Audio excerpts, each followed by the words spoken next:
Welcome, my lovely goblins and ghouls of the internet. I am Hanyo, your demonic cinephile, and it is spooky month. It's October. I wish I could have done something a little bit earlier. It was the anniversary, our third year anniversary of doing all this was on the 7th. I missed it. Because you guys, I said in a few posts scattered about that I am having trouble with all my setups. Everything's been acting kind of weird. I just got the microphone sounding just as kind of good. Um, so I can't game or stream or really do anything much right now. Still need to get the editing back up in order, but that's besides the point. I can at least do these kind of videos, and I do want to talk about a few things. Mostly VHS Halloween. I love the VHS franchise. I think I talked about it in my favorite movies of 2024, was it? Was it 2024 when he did the last one? I know. I love them all, except for Viral. And I think, is it 85? I didn't really like them much. It's 85 or 84 it's called. That one I didn't really like them much. That and Viral. Those ones can need to watch again to form my own opinion. But now we got Halloween. And from the title, all the shorts that make up this anthology all centers around Halloween. And it kind of makes VHS hard to kind of talk about because it's an anthology film. There's a little itty bitty films all spread about. I think the best way to talk about them would be like in order, right? Right. So let's go in through the order. The first movie and the first film, and this anthology is, of course, the wraparound, Diet Phantasma. And for those who don't know what a wraparound is, when you have an anthology film, you normally have a one short film that all the other ones can kind of be interspliced between, and you kind of use this as a narrative. So we got Diet Phantasma. Shorthand, I do really like this short. I just kind of miss the first four movies where the wraparound kind of made a plot or why we're seeing all these different tapes. I kind of like that. I mean, you technically don't really need it, but I think it's kind of nice. I think it's kind of nice how they did it for whatever the next VHS will be. But now, in Diet Phantasma, we follow like an 80-ish corp and it's like take place around the 80s, I want to say, and we follow this corporation, the Octagon Company, as they are testing out their new brand of soda called Diet Phantasma. And we get to watch all the beautiful, horrible, bloody reactions the test subjects have to the new soda. And this one's very fun. It's very fun. It's very gory, very body horror, but it's silly body horror. Like it's like Evil Dead to an extent.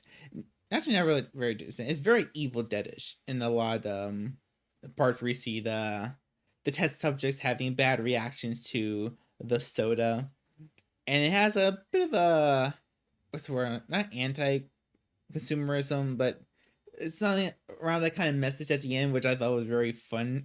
I mean, I kind of saw it coming a mile away. Why the point of them we're watching all the people go crazy, but it's really fun. A lot of fun blood effects, especially when there's one shot or the soda can grows tentacles and starts pulling a person in. That was nasty. This one person, I think their tongue was getting slurped up into the can. But yeah, that is our little wraparound. And as a wraparound, it is great. I love the look of the film. It looks like it was shot on a shitty camera from the 80s. And it looks good. It looks good. I just wish it had a little bit more tying into the plot. But yeah, our next film, and I guess technically our first film, because it's, I don't know, how do you want to call it? Our next one is Coochie Coochie Coo, written and directed by Anna Zolcic. I should have mentioned the other person.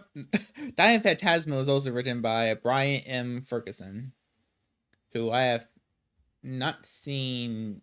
I don't think I've seen any of his other movies. Yeah, our second film in the wraparound anthology is Coochie Coochie Coo, by Anna Zolcic, and this set the whole tone. This set the whole tone because when Diet Phantasma started, I thought, okay, we're gonna get something a little more silly this time, but Coochie Coochie Coo, despite the name, that it is a very, very brutal film. We followed two girls. They're about to graduate high school. They're going to college. Two separate colleges are moving away from each other. And they want one last night, one last Halloween, one last trick or treating where they can act like kids and pull pranks and be dumb and stupid. All while there's this rumor about some witch, some ghosts called the Mommy that comes and kidnaps bad kids. And I think this all I really want to say. I think it's all I really want to say because this one was so freaky. It was so freaky. The setup for it was really great. The girls are in the good line of lovable but dumb kids where they need to be taught a lesson. I think that where this one shines the most is the cinematography. Cinematography is fan freaking tastic in this movie because they really play on the darkness of what you can't see, how you can see it, and the production design of the house that majority takes place in. It's just dirty, disgusting. You're looking like you're walking through a ruin, and how the house can kind of shift on itself.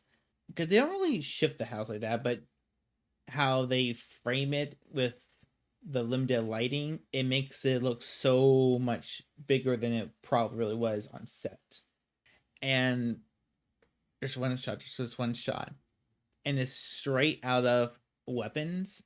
I'm not sure they probably made this before Weapons, but it's a shot where where the girls go up to the house, the door opens, and his hand comes out, and but you don't you see the hand, you see the cradle in the hand, but you don't see anything else. It's a pitch perfect blackness of the door frame, and it's so freaking freaky. It's so freaky.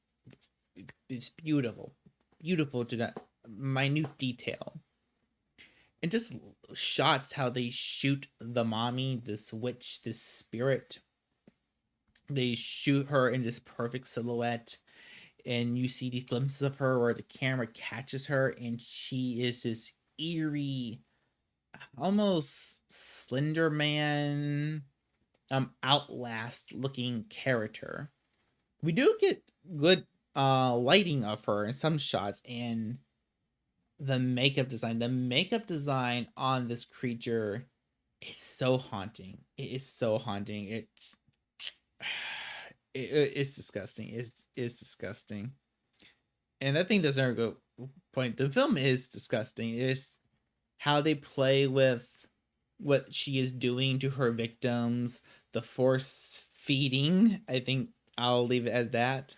Not what to say it, but babyfication of what she's doing to these people. It creates this very uncomfortable environment that the filmmaker really went for and is perfect. This one short has been getting a lot of heat online because around the halfway point of the short, we get a photo that the girls are looking at, and the photo looks very. It looks like it was generated by AI, and I don't condone the use of AI in filmmaking, not at all.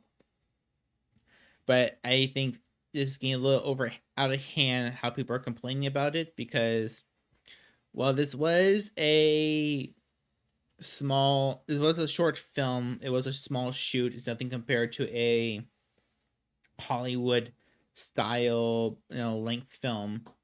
It was sorry. It was still a no. It wasn't just the director and these two other actresses. It was a bunch of people that worked on this film. There was a bunch of other directors. There was, I think, 2 or 3 people that's on set design. There was a lot of hands in the kitchen. Don't blame. Like, I can easily see why the picture wasn't noticed by the main director, and by the time they had to shoot, they probably had enough time to finish it. I don't know. I I don't want to excuse AI, but is there a million different ways how that could have been slipped in there? It probably wasn't on purpose. I don't think it should ruin the credibility of the whole short or of the entire film in general. Yeah, but Coochie Coochie Coo, definitely the second best. The second best in this one, and I think this is the only movie this woman has done. If it is, this is like her first film. No, it looks like she did other things. I'm not sure. I'll look it up later. But yeah, this is like her first film, because she doesn't seem to have a lot under her belt. I cannot wait to see what she does in the future, because this is fantastic. The writing probably could use a bit work, could use a bit better, but like I said, the cinematography, the direction, the use of makeup, excellent, excellent, excellent. For our next film, we got, I'm going to butcher this. Ut supra se ifla. Supra se ifla. Ut supra se ifla. That is, or in English, because that's Latin, in English, as above, so below. Now, this one I had heard about a little bit, because this is directed and written by Paco Plaza, who is the creator of the Rec or Record franchise. And those movies are freaking fantastic. I only saw the first 2, but good God, they are some of the best found footage films you will ever see.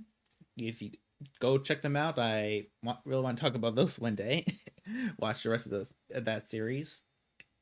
But no, and Ut Supra Sic Ifla, we follow the aftermath of a Halloween party gone wrong, where we follow this guy named Enrique. I'm sure how they pronounce it. I try to remember. I'm looking it up. I'm looking at the synopsis right here. But yeah, we intersplice between him with the police and what happened at the party, and the police are trying to figure out what happened, what's going on. We don't think you killed them, but you're still not telling us what really happened. So they go back to the scene of the crime, and they interplace that footage with the footage of what happened that night. And it's this one was very tame.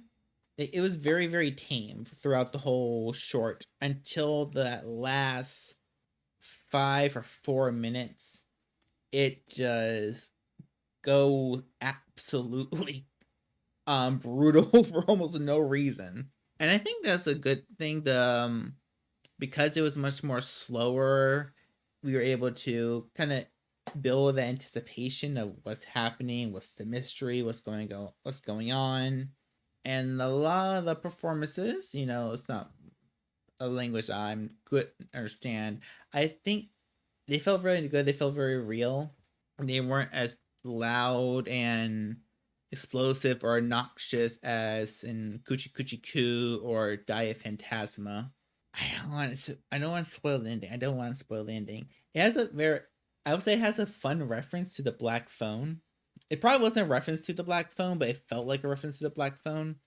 But when you get to that ending, it's not a lot, but there's this small bit of brutality, small bit of gore where a it it got to me because one is has to deal with um a certain hole in your face, and I'm a little squeamish when it comes to that part of the body being violated. And they don't how they do it because they have the camera held on the actress, and when you see the insert possessed character walking by, you don't see where the makeup could happen. Actually, no, I'm thinking about it, there probably was a noticeable cut, but you can't tell. So when the possessed character comes to do what he needs to do, when you it's obscured, but you see just enough where it's like, I don't want to see that. I don't want to see that. And the film just brings up a lot of mystery about the Halloween party where the girl took them all, which is like a home of a dead medium. And there's like just hieroglyphs on the walls. There's these little things, and it builds up enough mystery where like, what's happening? What is the huge story of this place? It feels like there's more to this story than what we just saw, and it builds this intrigue where it's like you want to know more, you want to know more. If Paco Plaza wants to continue with this in like in another film or something, I love it. I would definitely want to see this.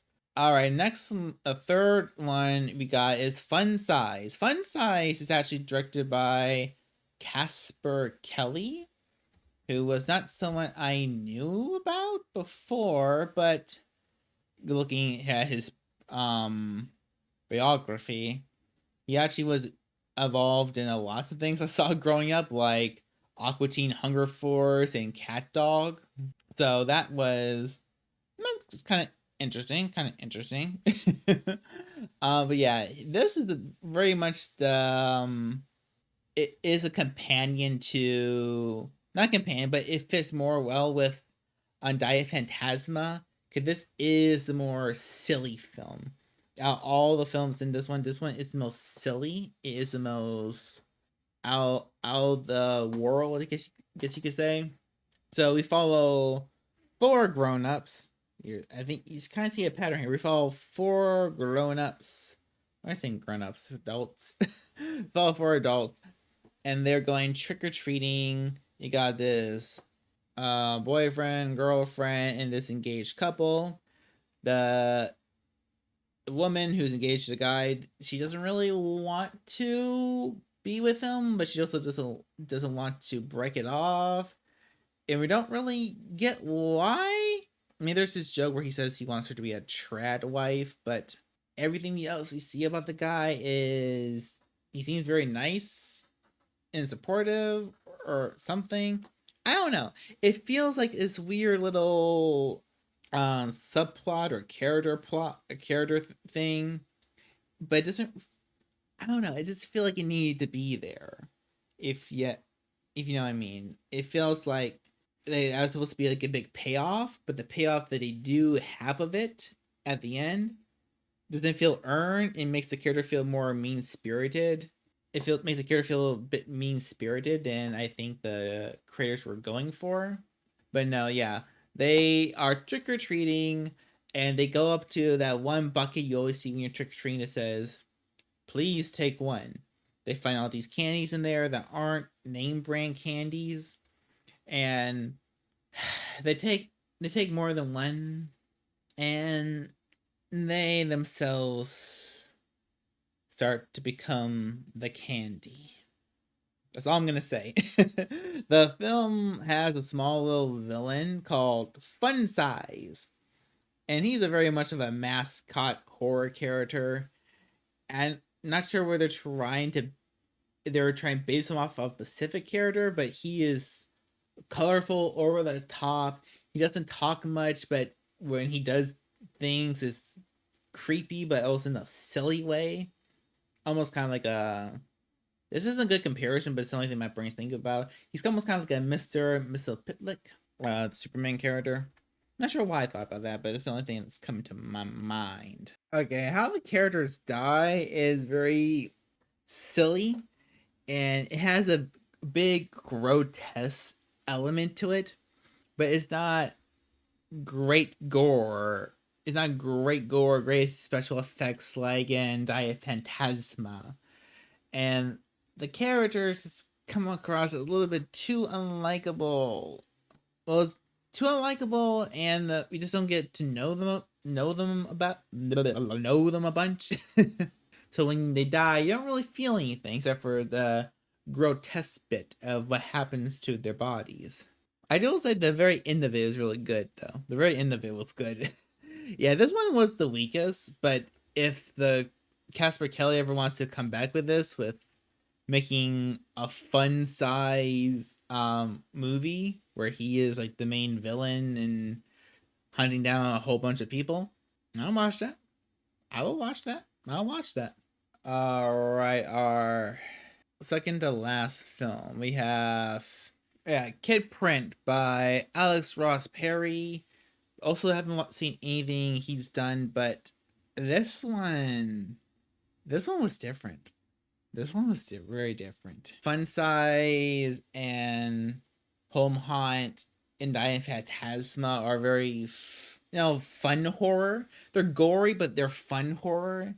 And Coochie Coochie Coo was more about the atmosphere and the visuals. The first time I watched this part of the film, my eyes were glued to the screen, but I had to look away a little bit. It was so. This is a good film where you want to say this is disturbing. This is a disturbing piece, Kid Print. In this one, it takes place in Halloween 1992, where we follow this guy. He owns this store that kind of runs, they take videos of people, and he has this thing called Kid Print. So the whole thing of Kid Print is in this small town that they live in, there's a lot of murders and kidnappings of children. And he does this thing where he records a kid. He has their height there. He has them talking who they are. They're saying their name and blah, blah, blah.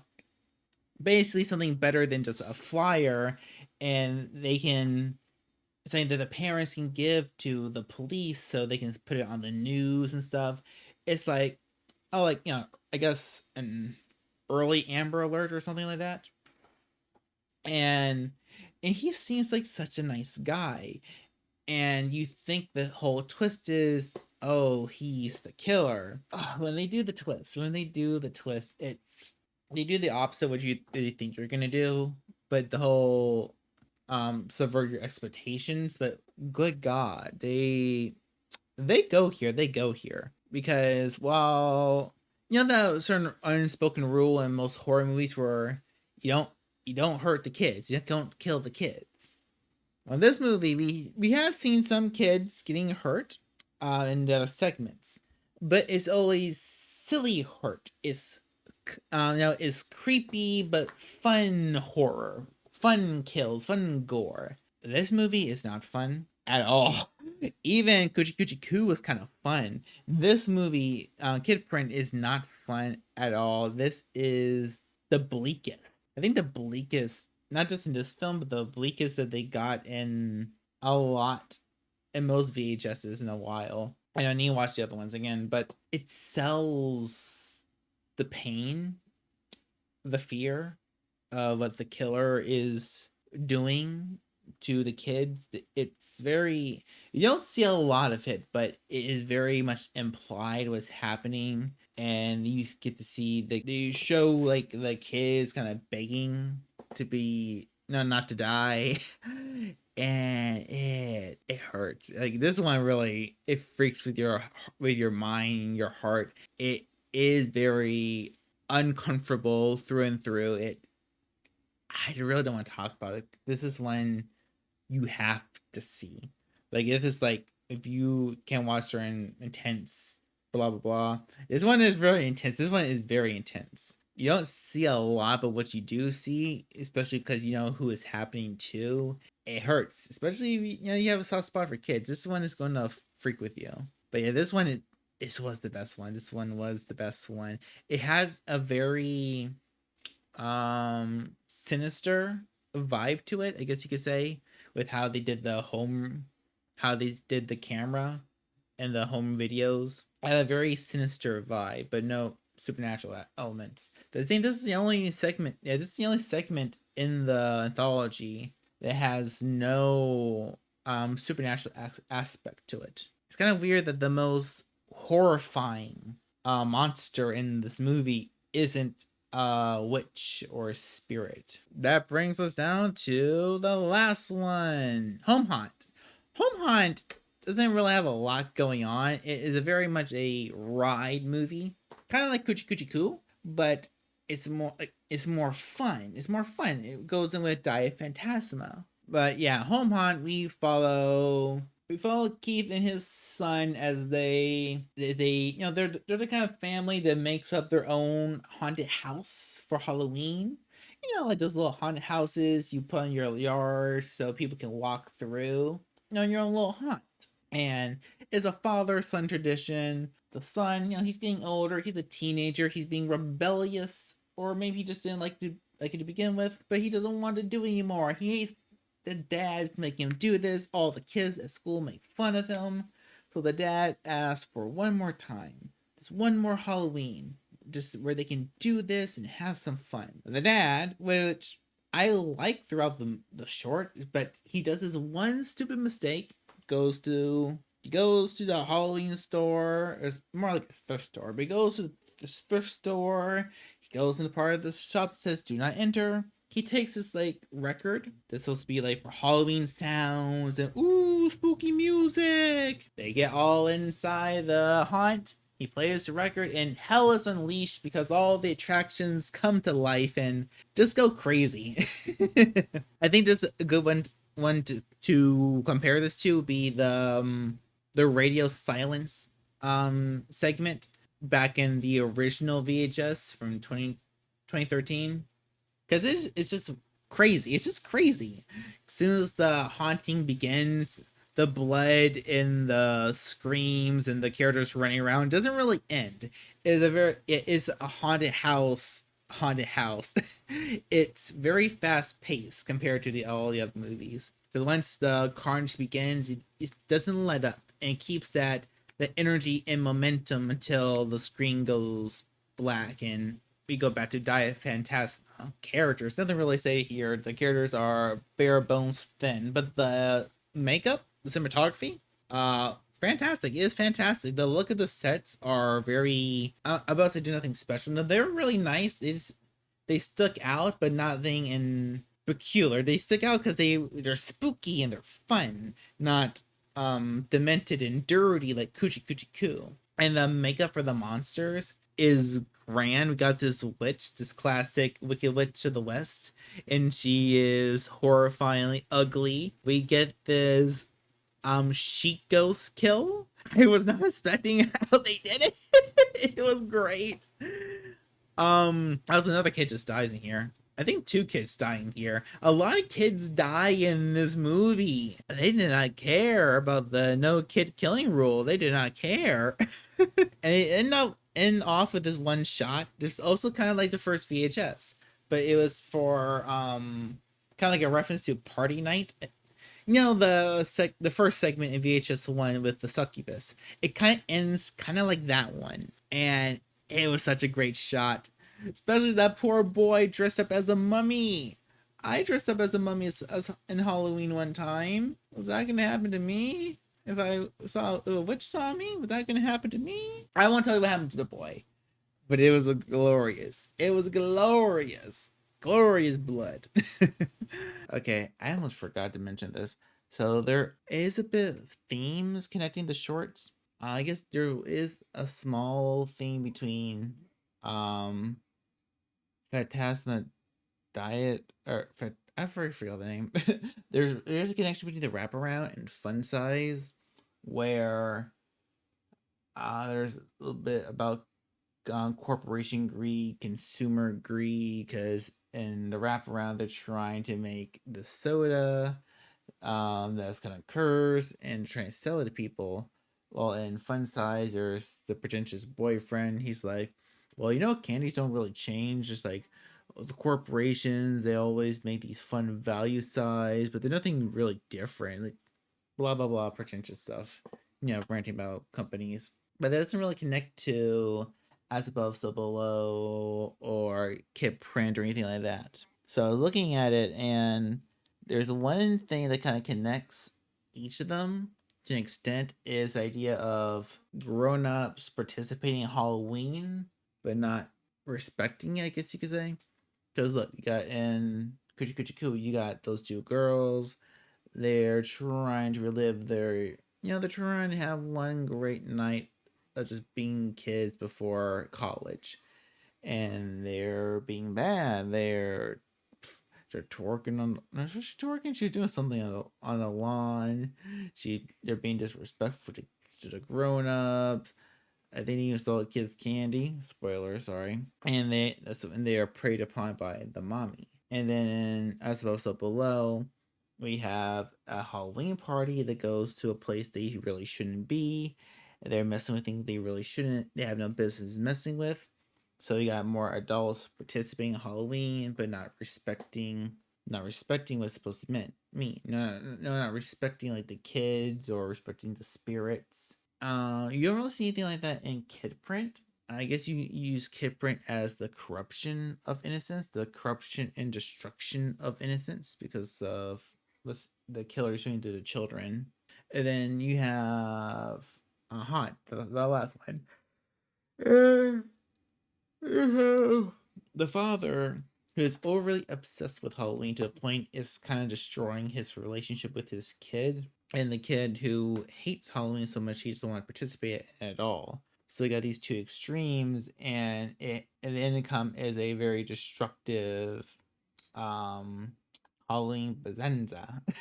Yeah, not really themes or connections. Like there's little connections, but not a lot. Not a lot you call like a major theme of the whole film. VHS Halloween is a great addition to this franchise, and I wonder if the next one they're going to do more themes movies, because last one was Beyond. That was all sci-fi and aliens. So I wonder if they're going to do more themes, because this could work. This could work because was it 85? 85. I just didn't vibe with. I don't. To be fair, I only watched it the one time. Probably need to get another looky. But yeah, 85 I just couldn't vibe with. 94 was it? Yeah, the 94 is part 4, right? 94 I really did like. The other 91 was a bit iffy. I enjoyed all the shorts. I love them all. I will say probably Fun Size is the weakest. It's still good. It's still good. It's just not as scary, not as intense as the other ones. I will say Kid Print and Coochie Coochie Coo. I say Coochie Coochie Coo and Kid Print go up there as some of the best segments in all the movies. I don't know. I think As Above, So Below was really good. It's just I don't know. It was had more of a mystery edge to it, and which is good. But I don't know. I need to do like a ranking and comparing all the segments. That'd be a fun day just to go through all of the VHSs. Happy October! Happy spooky month! I'm gonna do a couple more of these. Where I'm just gonna go through random horror movies just to talk about.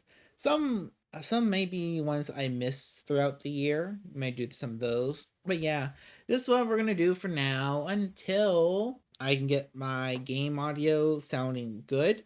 Then we can start streaming again. I really, really want to play Silent Hill F. I've been dying to play it. It's on the PlayStation. I want to play it so bad, but I want to do it on stream with all you guys. But until then, I have been your Hanyo, your Demon Cinephile. Please like and subscribe. Tell me what you thought about VHS Halloween and what. Tell me what you think about it. I want to know your thoughts, your opinions. What do you think about the other VHSs? Which one is your favorite segment? Comment below, let me know. And I will see you all in the next video. Bye bye.